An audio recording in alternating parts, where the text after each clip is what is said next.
Chapter 11, more than one choice variable. That means we're going to optimize functions that have more than just your x's in them. Yes. Okay. To start this, the first thing we want to talk about is what's called a cross partial.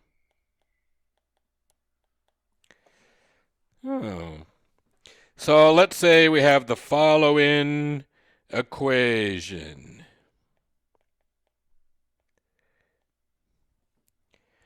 Okay, what we've been doing is saying, hey, we can take the partial of z with respect to x, which would be 4xy cubed. And we can take the partial of z with respect to y, which would be 6x squared y squared. And those are the slopes of those functions. If we draw this in a three-dimensional, thingy, which you don't expect me to draw, these would be the slopes of those functions at that point. Okay? Now, we could also take second derivatives. We know how to take second derivatives, right? And so it would look something like that, the second derivative, right? Or we could put the, f prime x, f prime prime x, f prime y here. But technically, that's the more technical look of it, right? And that's the partial of this with respect to x, which is just 4y cubed. And this thing would be 12x squared y. Okay? And those are the second derivatives. Those are telling us how this changes. So how does the slope change as y gets bigger? What happens to the slopes over here? Well, they're changing by that. Yeah? And so we have this shooting match here. But the other thing we can do is what's called a cross partial. Okay, so again, we have z equals 2x squared y cubed. And we can say the partial of z with respect to x is 4xy cubed. And the partial of z with respect to y is 6x squared y squared. Okay, which we've seen before. But now we can take the cross partial. We can take this thing, which was by x, and then do it again by y. So we're going to do this sort of like a second derivative, but it's dx dy with respect to x and then to y. So now I come through this, and I do that with respect to y, and I get 12xy squared. And I go to this one, which was dy first, and then going to do it with dx, and I'm going to get 12xy squared. So this is something called Young's theorem, which basically says that these two things should be the same. The cross partials, x first, then y first, then x, we should get the same answer. The cross partial should be the same. Okay? So before we were writing, fx or fxx. There's a million ways we can write these things, right? So that's the first derivative and that's the second derivative. And we can say fxy, so that's the cross partial, x first, y second. I can take fy, I can take fyy, that's the first derivative and the second derivative.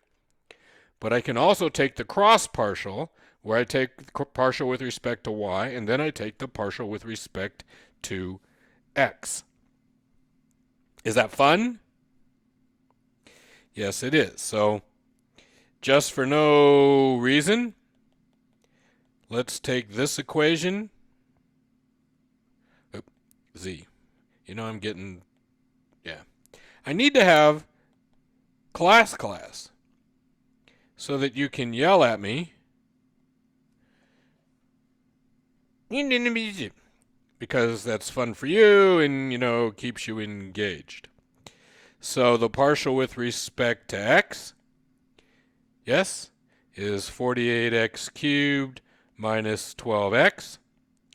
The partial with respect to y is minus 6x squared plus 12y squared. Okay? And now I'm going to take the cross partial. And you're not going to be really excited by it. Take the partial of that with respect to y, that's 0. And take, so where did I screw that up? X squared y, there's a y there. So partial of this now with respect to y is minus 12x. Whoop. So the partial of this is minus x squared. Okay. And now I take the partial of this. We did y first. Now we're going to do x. Well, that's just that, which is minus 12x. And there we go. The cross partials are identical. Now you're saying, why do I need those? My answer is because life is a bowl of cherries. No? Okay, fine. So we're going to try to optimize an equation. We're going to find the optimal point. Let's go back to one variable, right? So y equals, 10 plus 12x squared. To max this, or to min it, but to find the optimal point, I take the first derivative, right? Which would be 24x. And really this is no fun because I have to set that equal to 0, which means x has to be 0. That's where the optimal point is going to be. And then I take the second derivative of this, right? And I get 24 because that's bigger than 0. This point is a minimum. So if I were to graph this, I'm still going to get something that looks like that. Okay, probably steeper than that, but it's going to look something like that. And I'm going to have this point down here at 0, and that's not really at 0 because it didn't quite go through there. But this point down here at x equals 0, and y equals, you know what I mean? That's y equals 0, so it's over here. It's going to be there, big point, x equals 0. That's the optimal point. That's the minimum. Okay? We're essentially going to do this same thing, but it's going to be really much more complex. So let's think about this. Okay? And again, I'm terrible at drawing things. Yeah, that's horrible. It's even more horrible than I thought, right? So ignore that one. Here I have, a graph that looks like this, and then this thing sitting in the middle of it, right? And I have x, and I have y, and I have z. On this graph, I can go up this graph from the x side, and I can go up this graph from the y side. Yes? So I can find this point up here on top of the hill. Yes? And that is a max of both x and y, right? The functions of x and y. That's a max of z, right? In both the x direction and the y direction. Okay? We can make that upside down. And again, we've got y and x and z. And find that point, and that point is the min of z, and it's in both the x and the y directions. Okay? So that's a min of z. Now, there's two other possibilities here. One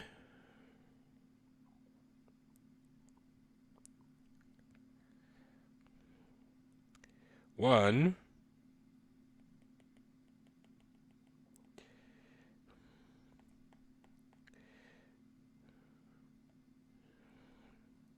So it's a horse, yes?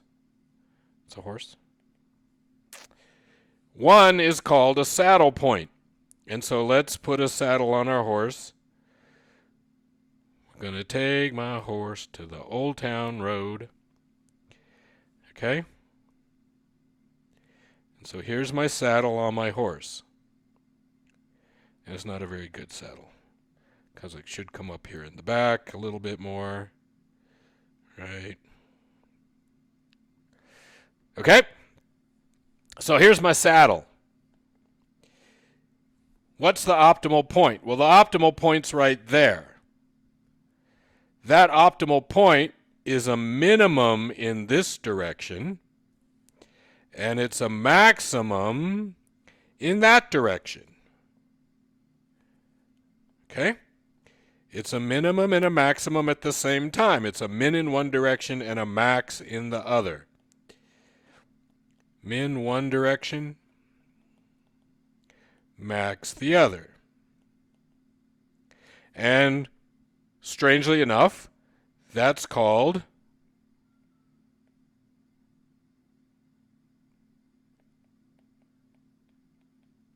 a saddle point.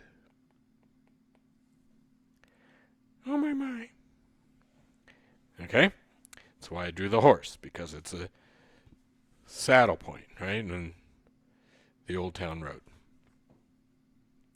There's a fourth possibility, which is that you get an inflection point, a point that's not really a maximum or a minimum. I am not going to try to draw that. There's a picture of it in your book, okay? And you should be happy with that. No? Okay. You should be. Should be very happy with that.